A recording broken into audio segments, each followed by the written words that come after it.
Welcome to my podcasts. I'm Andrew Nuss, and these are my writings and stories. This is the Ansville Gatehouse. Chapter 1.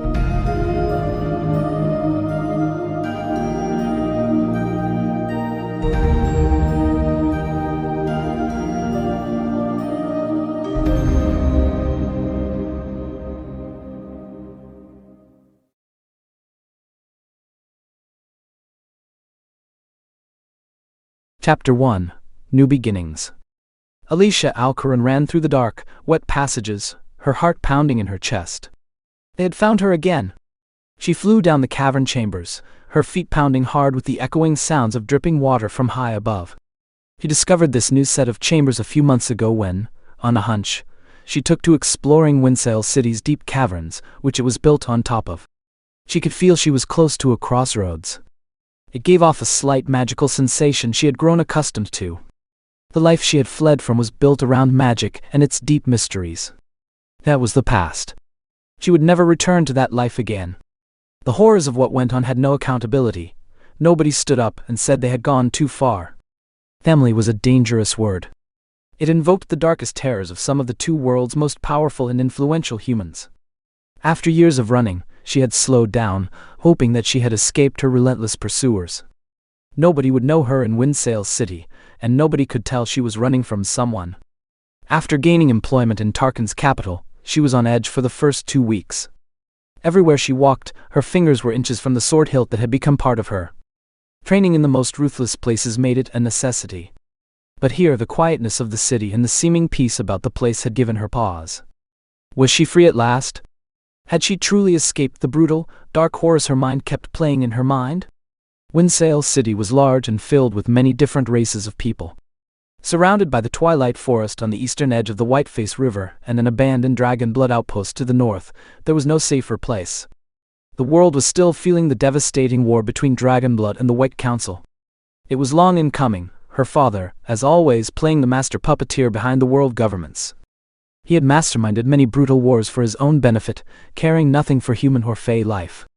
White Council soldiers, accompanied by war mages, marched across two worlds and systematically destroyed Dragonblood's strongholds, leaving little in their wake. The once powerful guardians and appointed emissaries between humans and Magicborn dwindled. It bore an ominous omen for the future. If not for the line of Sherwin and those loyal, the homeworld Earth would have been enslaved. The monstrous creations born out of experiments brought the houses of Dragonblood to stand against the madness of Garland's brutal greed. It was on watching these events play out that broke Alicia's heart. She saw the evil for what it was, the innocence turned in the most horrifying ways. Everything that had been an ordered creation was twisted with the help of the Apkallu gods, or as many humans would say, angels. With wickedness in their hearts, they replayed the past. Breeding human slave women, hybrid chimera walked the world again. They were half mortal, half spirit, but pure chaos in their need for bloodshed. On Exodus or Gontha, as natives called the Fey world, the White Council's eyes were set on Dragonblood's home in the Whiteface Mountains. Very little coaxing had to be done in the background. The Council's hate for Dragonblood was long in the making, seeing them as a blot on their view of the world. Prompted by the gods' whispers in their ears and many prominent rulers of nations, it was an easy thing to sway the world powers against Dragonblood's involvement. But they would have to contend with the ancient lords themselves, the dragon tribes, if they ever wanted to march through those lands. And dragons hated the White Council with a passion. Still, without emissaries to keep true peace, there was no telling what would come. The Fae, consisting of dragons, unicorns, and fairies, all of whom were native-born of the world's infused magic, saw humans as invaders who had introduced death to immortal races. The division between ancients and humans was strong, but especially against the White Council for their perverse evil.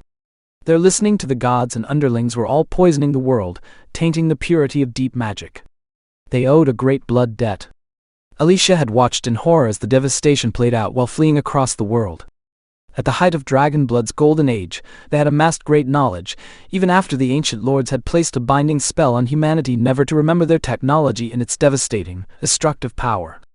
The outcome was one of their greatest achievements, the Gate Bridge. Gate bridges were bridges built within the Fae to travel great distances within minutes. They had placed markers at strategic places along major highways and cities. When the White Council descended in wrath to wipe them out, war mages deliberately destroyed the gates, since they themselves could not use them. She had been trying to find a way to travel faster, to rid herself of her pursuers, when she found herself in Tarkin, friends of Dragonblood. There had to be at least a few outposts left she could flee to, perhaps an off-world home. But would they accept her? They would know her almost immediately on her arrival, and every weapon would be pointed at her. But she had to try. She was out of options. In Winsail City, she sought employment that could generate more than just a meager salary that only covered room and board. Orvin was the owner of a local blacksmith shop. He was known as one of the top skilled smiths around, with a reputation for entertaining several lords from the capital. It was perfect. She knew all about metal making as it was part of her training, among other things, growing up. After convincing Orvin to test her out, Alicia made a show at crafting the sword she carried now. When the last fire and hammer touched the blade, she carefully inscribed in Latra a prayer of blessing in the middle. On examination of her work, Orvin's eyes grew wide in astonishment. He immediately drilled her on who she taught under, but never got a good answer. In an ecstatic voice he said, "You're hired." For 4 months, she worked under Orvin, showing just how advanced her skills were. In her own time, she kept up the habit drilled into her. Her sword was what made her. With deadly precision, she went through the steps of the sword dance, a specific style of fighting that was as deadly to the opponent as it was to the one swinging. The execution of the moves was everything. In the gleam of evening light, her hardened muscles showed the years of using the sword as a primary weapon. There were other weapons one could use, but a sword was special. With the right techniques, the right tuning of an artifact, and a mage suit to harness it all, a sword could become one of the most powerful weapons in the world. Tech mages were everywhere, finding new ways to harness the magical energy of the world in containers. By engineering powerful suits to accommodate the level of energy without it exploding, one could walk into battle limited only by the power of an artifact. The mage wars of the past were exceedingly bloody. They had destroyed civilizations within minutes. And for centuries, the ancients had banned such technology from ever being understood again. But humans were snaky, inventive people. And once again, a way around this ban was found, probably for the worse, as magic was a source humans shouldn't ever get their hands on. But Alicia knew many secrets and techniques that now aided her employment. On in particular was a necklace she never took off. Around her neck was attached a sapphire stone. She had it since a child, an artifact that had been fashioned to retain energy from the sun. It enhanced the abilities she already possessed as a Garland descendant. At first Orvin didn't know what to think of her. She was a woman who spoke little. "They'll blame me," Alicia thought coldly, thinking back on those first days with the man. She paused in her running and glanced side to side at the dark, intersecting chambers. She listened to the sounds of dripping water and felt the briefest movement of air. She went still and focused on nothing else. No footsteps. The wind was clean of staleness. And the trickling water seemed to be moving in one direction. She was on the right path. At least she hoped so. Turning to the left, she followed the steady stream of water on the floor. Her thoughts returned with an unfavorable feeling in her stomach. Anger burned inside. She could stop now, make a stand, and kill those pursuing her. And she would enjoy cutting them apart as they screamed. Men made her this way. She wasn't about to apologize for how she thought. She didn't fool herself into thinking she could live without employment, though. Money didn't magically appear, and when you're on the run for long periods of time, it eventually dries up. That meant she had to hide her true feelings and pretend to be civil. She thought of becoming a mercenary, but she'd have to force herself not to use her full potential. The world was quickly changing, and the likes of her were being looked at unfavorably. Little did they truly know what her life really consisted of. They only knew the terror her family's namesake invoked, the horrors she had walked through and been part of. Taking a deep breath, she calmed herself and focused on running again. All the signs pointed here. She just had to find it. On occasion, when the blacksmith shop had visitors from the noble class, Orvin would tell them Alicia was his apprentice. In truth, there were a few things she knew that he didn't. When armor and shields weren't in high demand and tech gadgets weren't needed, he'd instruct her on the finer art of metalwork, that is, in making necklaces, earrings, or any number of assorted things men and women found to their fancy.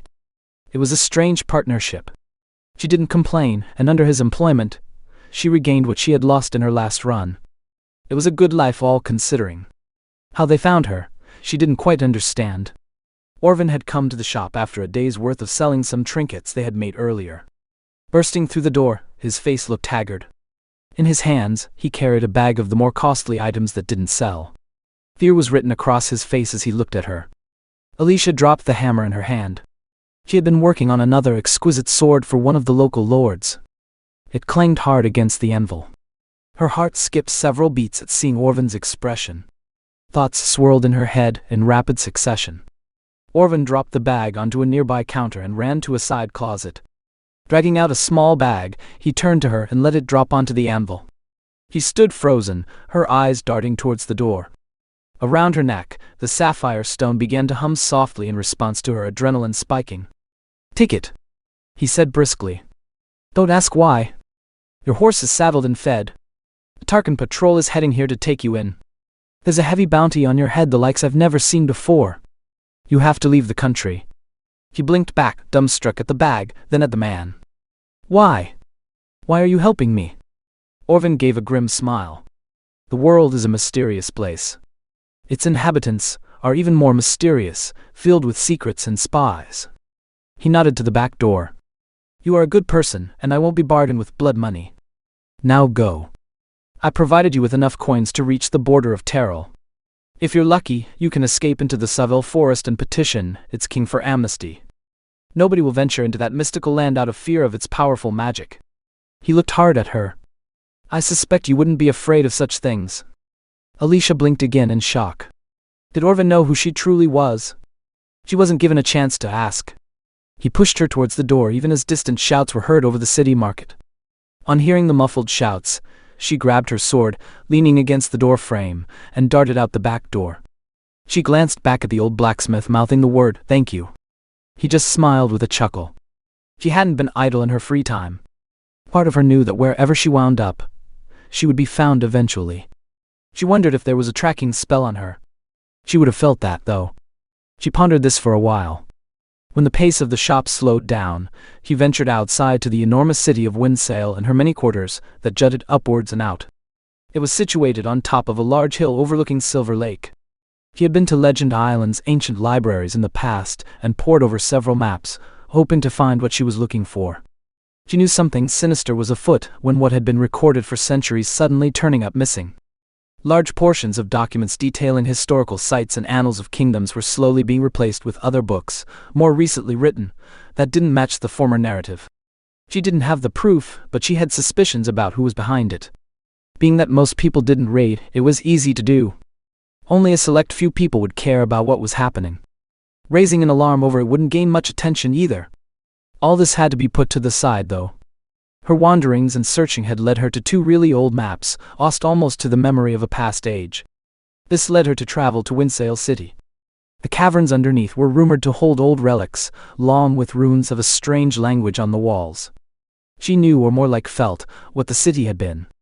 Forgotten by everyone living today, there was a pulsing of living magic beneath the foundation of the city. This indicated it was one of the many ancient seats of power where the natives of the world at one time held a council. It was also where the old map stated a crossroads was located. She ran on, feeling her legs burn with every step. She had traveled deeper and deeper into the belly of the mammoth cave. To the right, a large chamber opened to cascading falls gushing into underground river passages leading away from Silver Lake. She had to be below the lake bed by now, as Windsail City was on the lake's edge. With water dripping everywhere and soaking her, she rounded a corner before, without warning, the path dropped into a steep decline. She gripped the rock walls, feeling the slickness against her fingers, and her feet slid from underneath. She tried to grab hold of her sword strapped in a sheath, but couldn't quite grab it. She slid down the steep slope faster and faster. To the left, between large gaps in the chamber walls, soft light from somewhere above illuminated waterfalls spilling down. Further out, an island appeared in the dark waters below. The slope turned slightly and a second later ended. Alicia gasped, her eyes going wide. She gave a soft cry and slid over the edge, plummeting in the air for several seconds. She plunged into the ice, cold water, and for several more seconds, struggled to hold her breath from the sudden shock. Pressure from the hammering force of the falls pushed her even deeper. Kicking hard, she threw off the badge she was carrying. She refused to let go of the sword, but the more she struggled, the deeper she sank. With her lungs beginning to burn, she reached for the sword behind her and thrust it aside. She watched in pain as it disappeared from view. Kicking again with powerful strokes, she began ascending. Alicia crested the water's edge, taking deep, gasping breaths. Her lungs burned fiercely, and the bitter cold of the water sent her into shivering spasms. To one side, not far away, a stone bridge wound its way across the lake to the island she spotted when sliding. Kicking her feet, she forced herself to swim again. She groaned at each stroke she made until, finally, her fingers touched a hard stone. Slowly, she pushed herself up with laboring breaths and rolled onto her back. Again, she took in several gasping breaths, freezing. "Get up!" He moaned through clenched teeth. "You can't stop now!" The bitter cold water stuck to her like a blanket. Groaning, she turned over and lifted herself to her knees before slowly standing. The island was in the center of a very large lake, with the cavern itself extending out of view of the flickering light above. A large bridge of carved stones jutted out of the water nearby. The island itself was just one massive flat rock that the bridge anchored to as it extended across the water to another rock island. Looking towards the other island, Alicia's heart thumped loudly. From the second island, a tall pillar extended into the air, probably a good 20 feet. She knew instantly what it was. Forcing the cold to the back of her mind, she pressed on. She was almost there. Fatigue set in fast, but it wasn't about to stop her. She was almost to her goal. An entire day's run had led her to this place. Those following her had been just one step behind, close enough that she knew she couldn't stop for anything. Now, her destination was in front of her. Crossing the stone bridge, she stepped onto the island with the pillar. All around, the lake water lapped at the edge, not even a foot below the surface. At the center, a granite pillar stood tall, coming to a point at the top. On the front, facing her, Alicia's eyes lit up, and she laughed in exhausted relief. She ran the last bit to the pillar's surface and knelt in front of it, tracing the rune sketches on the pillar surface. The runes themselves formed a border around the carving of a hand. The sapphire stone about her neck hummed loud in her ears. It was reacting to the pillar or the deep magic flowing from the pillar. The stone began glowing softly, something that hadn't happened before now. Suddenly, shouts rang out in the distance. Swearing, she snapped her head up for a second, scanning the bridge behind her. 5 men in uniform ran the length of the bridge, reaching the first island. Heart racing, she turned her attention to the runes, thinking hard. Placing her hands on the engraved hand, she concentrated, letting herself fill with energy. Seconds passed, and her ears picked up the loud stomping of feet. They were on the island. Only a few seconds remained. The runes burst with a blue hue as energy poured out with a low hum. "Don't let her escape," a gruff male voice shouted. "Kill her!" The ring of steel and the smell of sulfur charged the air. The hum of a charge gun was heard. In the same instant, a gust of wind washed over the lake, with a bluish mist circling about the pillar with white light. The first of many hands reached Alicia's arms, and she screamed defiantly, violently shaking them off. The swirling mist formed around her, and everything vanished. Within seconds, the wind in the cavern died, and all was silent again. Daren Cole grabbed the lever in front of him, and pulled hard. The sound of gears grinding against each other echoed in the large and spacious building. A hammer swung down with an enormous boom, flattening the metal sheet he stood next to. In the air, a metallic smell mixed with oil was everywhere. He was one of the lucky ones. He was spotted early on in life in the underbelly of New Muskegon. With the majority of factories on the ground level near Muskegon Lake, hiring a local nearby seemed obvious. But that was where things got messy. The class system that governed everything these days makes a distinction between people. There were those who were born into their stations in life, and then there were those left for dead, the lower class. When the governing heads repurposed themselves in the elemental age, they didn't bother to work out the problems the system created. Power was everything, and in this new age, there were too many people. It weeded out those who were favored and those who simply had no worth. Born with a knack for figuring things out mechanically, he had been taken to one of the many factories lining Lake Muskegon at an early age and put to work. Of course, this didn't give him the right to climb the stairs lining the factories to the floating city above. He was still a lower-class citizen. He always would be. Nothing could change that fact. Grabbing the large grinding handle nearby, he heard the compression of air through the attached tubes. The system of air hoses wound its way back to a giant steam-powered machine in the middle of the factory floor. A furnace burned day and night as gears ground away from every part of the building. Reaching for a rag, he wiped the dripping sweat from his forehead. He could feel the heat radiating from the hall a few feet away, where the raw material was melted on forges that burned day and night. To the left, the click-clack of metal wheels on rails echoed. Rounding a bend in the hall, a man in overalls and a hard hat operated the gears of a rail cart. He was clean, shaven with curly, light brown hair and wore a crooked smile as he approached. Daren shook his head, trying not to smile. He and John went back a few years as co-workers. They both started work in Division A of Aero Transport Corporation around the same time. They hit it off quickly and soon traded stories and experiences, helping each other advance in the company. As the cart drew closer, something struck him as odd. Where the back of the cart was supposed to be flat with a small motor chamber, it held an upper compartment for a hefty cooling fan. When the cart was near enough, John called out, "Back to your old job again, Daren?" He laughed. "You must like the blood and sweat a lot more than me. If management actually hires some people who care about quality, I wouldn't have to break my back rushing to get these finished." He spit to the side as his nose got a whiff of smoke from the foundry hall. John laughed again. "Well, hurry it up. I heard from Stickler that we got another order from New Chicago.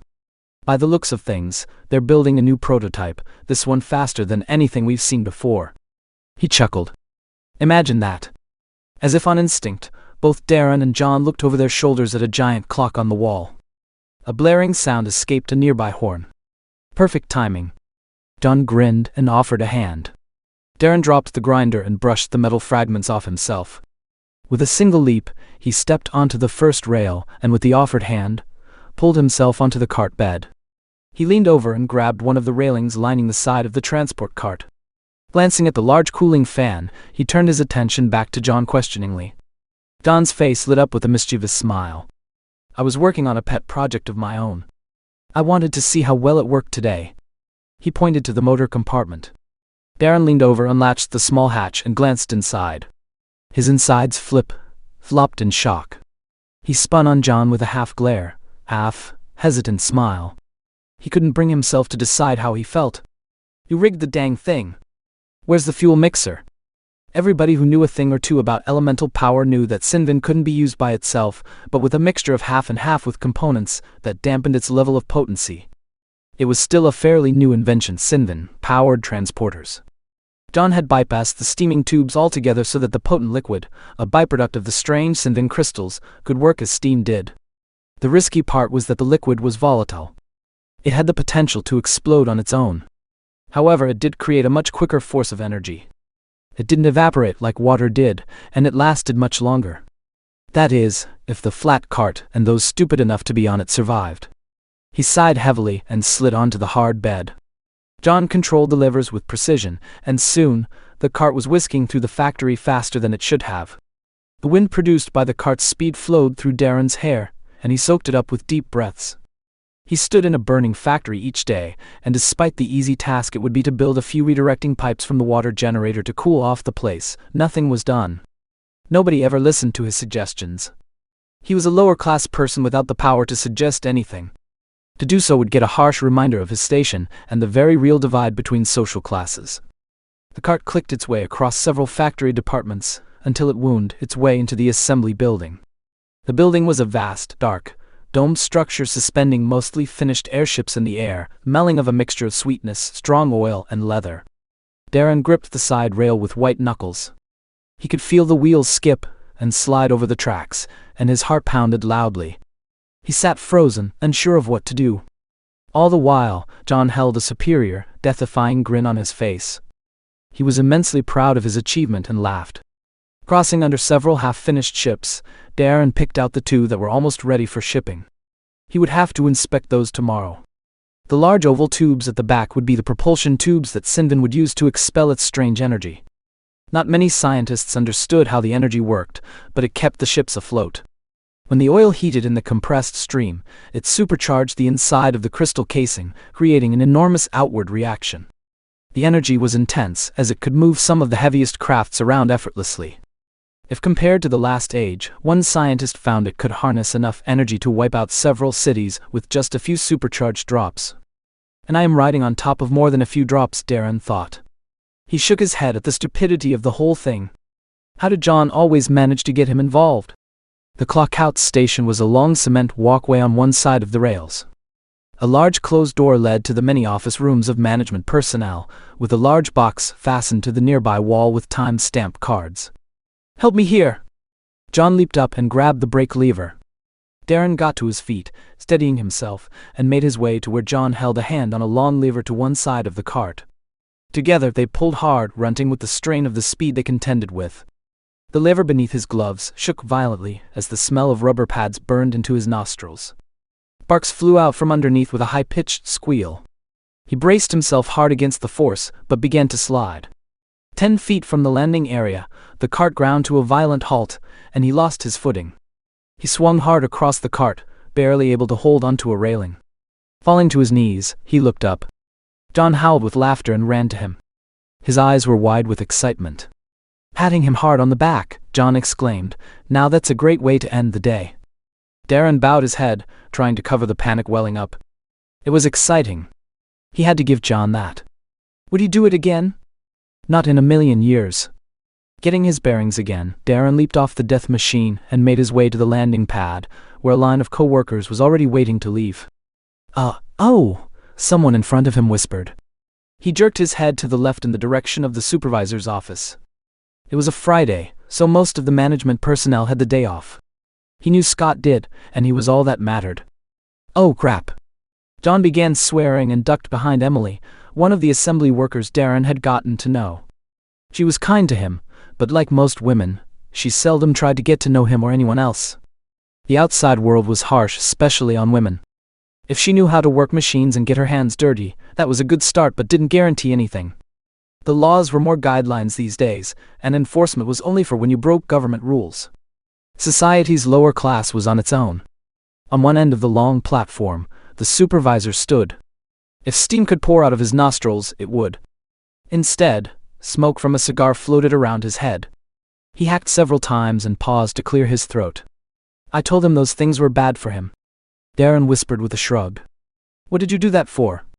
John whispered harshly behind Emily. Sooner he's croaked, the better off we'll be. Scott's bulky body marched towards the landing with a glare, smoke puffing through his nose like a mad dragon. Daren hung his head. He knew better than to let John drag him into his foolish adventures. Emily turned, grabbed her clock card and stamped it. He turned slightly at the nearby door and whispered, "Good luck, Daren." Scott was now in shouting distance. John hurriedly grabbed his card and stamped it next. He raced to the door just as Scott's low, bellowing voice boomed, "Stop!" But John was already out the door running. Daren picked up his time card and hesitated. He knew his mother would disapprove of his behavior today. His father would be lecturing him on responsibility. The world had let that idea go to hell. Nobody was responsible for anything now, not unless you were some high-up boss. Then you had guards do that work for you. Supervisors were, for the most part, enforcers of the higher-ups. And more than not, that meant fists did the talking more than words. With anger building, Daren swiped the card. "Daren!" Scott's voice yelled. "If you step foot outside that door, don't bother coming back." Daren closed his eyes tightly and clenched his fists. Taking a long, deep breath, he turned to face the bulky figure. The smell of cigar smoke filled the air around him. Seconds later, rough fists smashed into his stomach. Groaning loudly, he fell to one knee, gasping for breath. With massive paws for hands, Scott drew Daren up to stare into his glaring, bloodshot eyes. "What did I tell you about hanging with that piece of filth?" he yelled. "I should have broken that man's hands the last time I caught him messing around in the engineering department." He paused and for a brief second, collected his thoughts. "I dragged you onto my team because I thought you were better than everyone else. Now look at you. Riding a blasted rigged explosive. In my shop." Letting go with one hand, it swung again and hit a nearby pole. He hardly flinched. Instead, he sighed and turned away with a shake of his head. "Get out of here." He paused, glared profusely, and added, "Don't bother coming in tomorrow. You're fired." Daren felt something inside tear. He had let his parents down. He was supposed to be the smart one of the few who would go places in life. Shaking his head, he clocked out and walked out the door. The stench of oil and rotting fish assailed his nostrils, but that was the normal, everyday smell. With metal beams above, the sun hardly showed its face here. Since the invention of sky cities to combat the strange new dangers of the world, the underbelly of sky cities filled with the lower class, which eventually turned into cutthroats, dangerous thieves, and gang members. Walking to a half-dilapidated bench, he sat down with a thump and buried his head in his hands. Excitement and adventure had betrayed him again. Would it always be like this? He felt restless inside, like a burning itch had to be scratched. It was this burning fuel that screamed to be released. But at every opportunity for that release, something went wrong every time. And now?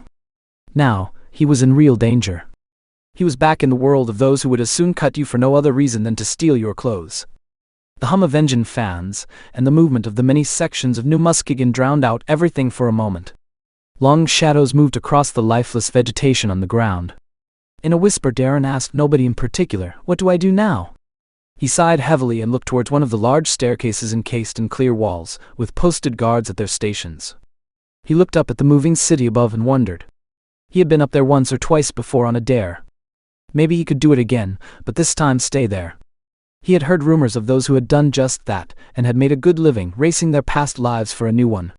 It was a whole different world up top, with very different people. What was there to lose now? Getting to his feet, he made his way down the cracks and weeds of an ancient road. He would head home, gather what little possessions he had, and come back later. He would attempt to change his life for the better this time around.